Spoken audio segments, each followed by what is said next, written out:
Hello, আমি আবার আসলাম আপনাদেরকে আমার কিছু কথা শেয়ার করার ছিল। আমি ফেসবুকে ভিডিও দেওয়ার পর দেখলাম যে অনেকেই অনেক প্রশ্ন করছেন, নানা ধরনের মন্তব্য করছেন, আমার কথা হয়তো বিশ্বাস করছেন না। অনেকের একটা প্রশ্ন ছিল যে আসলে আমি দেশে আছি বা আসলে দুবাই যাইনি।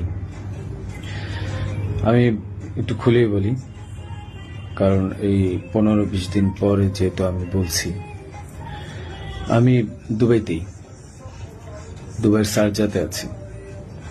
এখন আমি দুবাই আসলাম কিভাবে সেটাও বলি। আমার একটা ক্লোজ ছোট ভাই আছে, খুব কাছের। তার নাম হচ্ছে কাউসার মোল্লা, তার বাবার নাম হচ্ছে ইয়াসিন মোল্লা।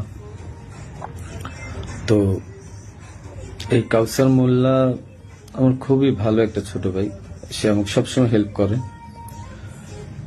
তার ওখানে আমি ছিলাম এক রাত ছিলাম, কারণ ওখানে থাকার পিছনে কারণ হচ্ছে মানে তার সাথে আবার আমাদের যে র্যাব 2 সেখানে খুবই ভালো সম্পর্ক। তার ওখানের একটা এএসআই আছে তুষার নাম, তার সাথে খুব ভালো সম্পর্ক থাকার কারণে সে কিন্তু প্রথম আমাকে ফোন দিয়ে জানায় যে ভাই এই ঝামেলা হয়েছে, আপনি জানতে পারছি, আপনি আমার বাসায় আসেন, এরপরে আমি আপনাকে দেশের বাইরে পাঠানোর ব্যবস্থা করব। তো আমি পরে বুঝতে পারিনি, পরে ফেসবুকে দেখলাম, দেখার পরে সে আমাকে লিঙ্ক দিল, দেখার পরে আমি তার ওখানে চলে যাই এবং এক রাত তার ওখানে ছিলাম। তার বাবা ইয়াসিন মোল্লা মোটামুটি পাওয়ারফুল লোক আর টাকা পয়সা আছে অনেক। তো এই কাউসার যেহেতু র্যাবের সোর্স হিসেবে কাজ করে, তো সে আমাকে হেল্প করছে, অনেক হেল্প করছে, আমি ওখান থেকে চলে আসতে পারছি। আর এই কাউসারই কিন্তু আমাকে হাদির সাথে পরিচয় করে দিছিল। আমার কাজের জন্য কাউসার মোল্লা আমাকে হাদির সাথে পরিচয় করায় দেয়। আমি তার নামটা কেন বললাম, কারণ আমার তাকে সন্দেহ হয়েছে। সে আমাকে দেশ থেকে করছে, সেভ করছে, সবকিছু করছে। যেহেতু কাজটা আমি করি নাই, সে জানতো যে আমি কখন হাদির কাছে যাই, কি করি না করি, সবই জানতো। কারণ আমার কাজের জন্য আমি যাচ্ছিলাম, সে জানতো। যেহেতু সে আমাকে পরিচয় করেছে, তাকে আমি, সে নিজেকে এখন ওই নাহিদ সার্জিস, তারপর আপনার হাদি, এদের খুব ক্লোজ আমাকে বলছিল। সেই বিদায় আমি তাকে বারবার বলছিলাম যে আমাকে তাহলে একটু পরিচয় করায় দেন আমার কাজটার জন্য, আমার কাজটা তো এখন দরকার, কারণ আমার প্রতিষ্ঠানে কোনো কাজ নেই। তো সে আমাকে পরিচয় করায় দেয়, কিন্তু যখন সে, আমি জানি না, ওখান থেকে চলে আসার পর, বিদায় নিয়ে চলে আসার পর হাদি গুলি খাইছে এবং সে আমাকে আশ্রয় দিছে এবং সে আমাকে সেফ এক্সিট করে দিছে। আর সে র্যাবের সোর্স হিসেবে কাজ করছে। যখন এগুলো আমি মিলাইলাম, তখন আমার কাছে মনে হলো যে সে অনেক কিছু জানে। তাই আমি তার কথাই বললাম যে আপনারা একটু, আমি বাংলাদেশের পুলিশ প্রশাসনকে বলবো যে আপনারা একটু কাউসার মোল্লা আর তার বাবা ইয়াসিন মোল্লা, এই দুজনকে একটু জিজ্ঞাসাবাদ করবেন যে আসলে মূল ঘটনা কোথায়, আমাকে কেন, আমার মনে হচ্ছে তারা আমাকে ফাঁসাইছে। তো এটা গেল। তাদের সাথে জড়িত প্রাইভেট সোর্স হিসেবে সে কাজ করে, তাদের সাথে জড়িত র্যাব 2 এর তুষার নামে একজন এসআই আছে, আপনার তাকেও জিজ্ঞাসাবাদ করবেন। এখন আমি আরেকটা কথায় আসি। আপনারা বলছেন যে আমি কেন দেশ ছেড়ে চলে গেলাম। আরে ভাই, আমি তো মানুষ, আমি ব্যবসা করে খাওয়া ছেলে। দিন শেষে দেখা যাবে যে আমি দেশে থাকবো, আপনারা আমাকে মব করবেন। তো যেহেতু মবের যুগ চলতেছে এখন, 5ই আগস্টের পর থেকে আপনারা মবের একটা যুগ নিয়ে আসছেন, তো আমি কিভাবে মানে দেশ না ছেড়ে আসি? আর আমাকে তো কালচারই বলছে যে আপনি দেশ ছেড়ে চলে যান, আপনি দেশে থাকলে অনেক ঝামেলা হবে। তো আমি দেশ ছেড়ে চলে আসছি। পরবর্তী জানতে পারছি এই কাউসার র্যাবের সবার সাথে ঘুরে ঘুরে মানে মোটামুটি র্যাবকে ব্যস্ত রাখছে এবং আমার ফ্যামিলিকে সেই মোটামুটি ইনফরমেশন গুলো দিচ্ছে। তো আমি বারবার বলছি যে আপনারা কাউসারকে ধরেন। আমি শিওর এ আমাকে ফাঁসানোর পিছনে অনেক বড় হাত আছে এবং সে জানে যে কাজ কাদের। যেহেতু তার ব্যাকগ্রাউন্ড, আমার ছোট ভাই ভালো সম্পর্ক ছিল, তার ব্যাকগ্রাউন্ড কিন্তু ভালো ছিল না। একটা ভিডিও আমি শেয়ার করব, সে কিছুক্ষণ পরে আহ, তারা তো আর্মস ছিল, এই ভিডিওটা আমি শেয়ার করব। এটা আমাকে একজন পাঠাইছে।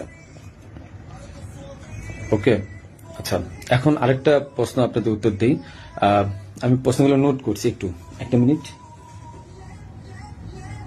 আচ্ছা, আমার ব্যাংকের যে ট্রানজেকশন, হ্যাঁ, আমার ব্যাংকের যে ট্রানজেকশন, আমি বলি, আমি সরকারি কাজ যেহেতু করি, আমার ব্যাংকের ট্রানজেকশন প্রতি বছর যে টার্ন ওভার, এই প্রতিটা টার্ন ওভারের ভ্যাট ট্যাক্স দেওয়া, আমি প্রুফ দেখাই আপনাদেরকে।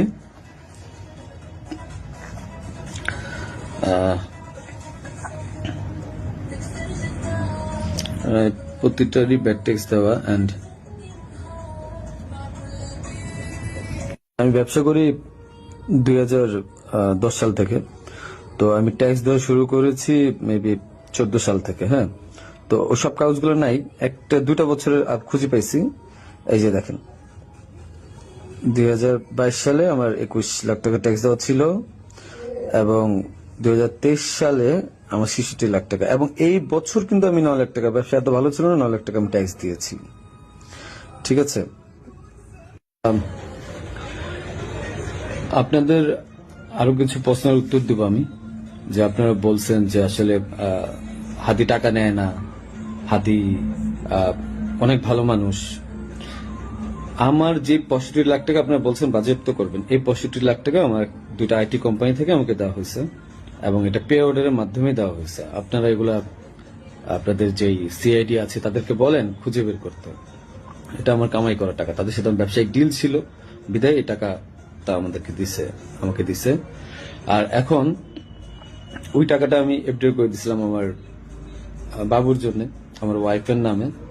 ওই টাকাটা আপনারা বাজেয়াপ্ত করতে যাচ্ছেন, করেন, সমস্যা নাই। হাদিকে আমি 5 লাখ টাকা দিয়েছি, তার প্রমাণ হচ্ছে হাদি যখন আমার কাছে টাকা চায়, ঠিক এই টাকার উপরে আমি 5 লাখ টাকা লোন নিয়েছি ব্যাংক থেকে। আমার কাছে যদি ভাই 127 কোটি 218 কোটি টাকা থাকতো, তাহলে আমি কি লোন নিতে যেতাম? আমাকে খুব মিথ্যাভাবে ফাঁসানো হয়েছে। আমি এগুলোর সাথে জড়িত না, বাবা মা জড়িত না। ওখানে আপনি এনআরবিসিতে খবর নিবেন আপনারা, যে আমি 5 লাখ টাকা লোন নিয়েছি, এবং লোন নিয়ে এই টাকা আমি হাদিকে দিয়েছি। কারণ সে আমাকে বলছিল যে ইসের ছাড়া, মানে অ্যাডভান্স ছাড়া সে কাজ করতে পারবে না। আরেকটা কথা, আপনারা বলতেছেন যে জাবের এত ভালো মানুষ, খুব ভালো মানুষ, মহৎ মানুষ, তারা টাকা নেয় না। জাবেরকে জিজ্ঞাসা করবেন, জাবেরকে ধরে এনে জিজ্ঞাসা করবেন যে এই গেঞ্জি বানায় দেওয়ার জন্য, 250 গেঞ্জি বানানোর জন্য কাকে বারবার ফোন দিছে, কার কাছে বারবার টাকা চাইছে। আমি ফয়সাল, আমার কাছে বারবার টাকা চাইছে ওরা। আর তাদেরকে, জাবেরকে আমি প্রথম 10,000 না 5,000 টাকা দিচ্ছি, সে বলছে ভাই হাদিয়া দিছে, যে নেন ফয়সাল ভাই। এত সৎ লোক আপনারা। আমাকে যে মিথ্যায় ফাঁসাচ্ছেন, আমি গেছি ভাই কাজের জন্য, বানায় দিচ্ছেন খুনি। আর আপনারা বলতেছেন যে তোমার বাবা মা বলছে, তোমার মা বলছে, তোমার বোন বলছে, তোমার বউ বলছে, তোমার উমুক এক মাইয়ারা বানায় দিলেন আমার বান্ধবী, যে উমুকে বলছে, যে সবাই বলছে যে তুমি এগুলোর সাথে জড়িত। হ্যাঁ, আমি পাগল তো, যে আমি মানুষ মার্ডার করে আমি আমার বাসায় যাব, আমি মানুষ মার্ডার করে আমি আমার বাসায় যাব, যেন আমার 14 গোষ্ঠী ধরতে পারে। মানে আমি এত বড় বোকা, এত বড় পাগল? হ্যাঁ, মানে এটা তো মানুষের কমন সেন্স। আমি কেন বাসায় যাব? আমি একটা মানুষের মার্ডার করছি, আমি তো সোজা এক্সিট নিব, আমি কেন বাসায় যাব? তারপর এই যে আপনারা বলতেছেন যে আমার আমার মা বলছে, বাবা বলছে। আরে ভাই, আমি জেলখানায় খবর নিছি তাদের ওখানে যাওয়ার পর। আমি আমার আত্মীয় স্বজন থেকে জেলখানায় খবর নিছি যে আসলে কি হয়েছে। আমার ওয়াইফ বলছে, আমার বাবা মা সেম একই কথা বলছে, যে তাদেরকে বলা হয়েছে বারবার যে রিমান্ডে যদি 164 না দেন, তাহলে আমরা আবার আপনাদেরকে রিমান্ডে আনবো, এবং তখন কিন্তু আমরা টর্চার করব। তাহলে কি করবে যারা জীবনে কোনোদিন প্রথম জেলখানায় গেছে? কি মানে এগুলো কি আপনারা কি পাইছেন? যে আমি ওরা মার্ডার করছি, প্রমাণ কোথায় আপনাদের কাছে যে আমি ওকে মার্ডার করছি? আপনারা কালচারকে ধরেন। সে আমাকে কেন সেফ এক্সিটের ব্যবস্থা করে দিচ্ছে? সে কেন বারবার আমাকে হেল্প করছে? কেন আমার সাথে হাতের সাথে পরিচয় করে দিচ্ছে? He knows everything. তারপরে যে ব্যাড ট্যাক্স টাকা, একটা প্রমাণ দেখেন তো কোথা থেকে টাকা ঢুকছে। আর ভাই আমার কামানো 65 লাখ টাকা আপনার বাজেয়াপ্ত করে দিচ্ছেন। কেউ আমাকে টাকা দিছে?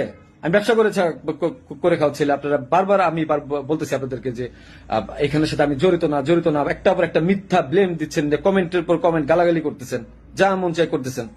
আর ভাই আপনাদের বাপ মারে ধরলো তো আপনার বাপ মা কি বলবে? হ্যাঁ,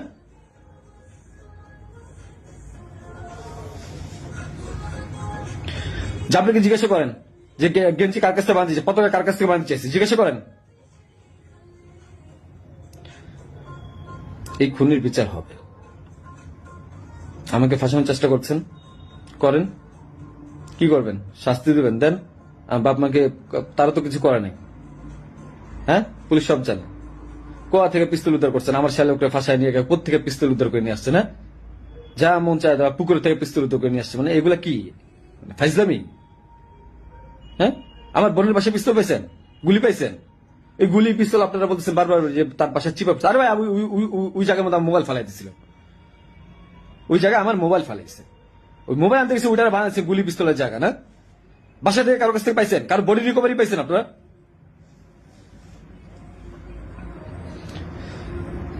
আপনি এদেরকে ধরেন, অনেক কিছু জানতে পারবেন। হাদির সাথে লাস্ট আমার একবার কথা হয়েছিল যে একটা বিষয় নিয়ে, যে ও মানে যখন ওই যে সাদিক কামরে মেবি জামাত থেকে নিয়েছে, ও খুব আপসেট ছিল যেহেতু ও জামাতের প্রোডাক্ট। আমাকে বারবার বলতেছিল যে ভাই আমার খুব মনে হয় কষ্ট হয়ে যাবে। আমি ওরা বলছিলাম ফাইজলাম করে যে মির্জা আব্বাস ভাই তো খুবই ভালো মানুষ, ওনার কাছে যান, উনি আসলেই ভালো মানুষ। ভাই তো ভালো মানুষ, হাদি নিজেও বলছে যে মির্জা আব্বাস ভাইয়ের কাছে যান, উনি ভালো মানুষ, ওনার কাছ থেকে আপনি যা 2-4 কোটি টাকা নিয়ে আপনি নির্বাচনটা বাদ দিয়ে দেন। এটা আমি একবার ফাইজলাম করতেই বলছি। তো বলছে ভালো তো ভাই, যদি টাকা দেয় তাহলে তার নির্বাচন করা লাগবে না। তো হাদির মুখে শোনা মির্জা আব্বাস ভাই ভালো লোক মানুষ, মির্জা আব্বাসের মতো লোক এই কাজ করতে পারে না। যারা করতে পারে তাদেরকে জিজ্ঞাসা করেন। ইসলামের একটা সীমা থাকা উচিত। জামাত শিবিরকে ধরেন,